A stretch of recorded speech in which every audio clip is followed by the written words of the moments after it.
Bismillahirrahmanirrahim. Allahın elçisi Məhəmməd Peyğəmbər, Allahın səlamı olsun ona və onun ailəsinə buyurub. Qəbr evi hər gün 5 dəfə insana nida edib deyər: Mən kasıbçılıq eviyəm, özünüzlə xəzinə gətirin.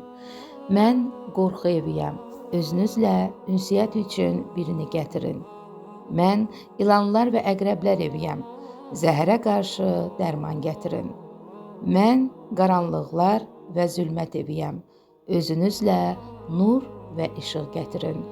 Mən qumlar və torpaqlar eviyəm, özünüzlə xalı gətirin.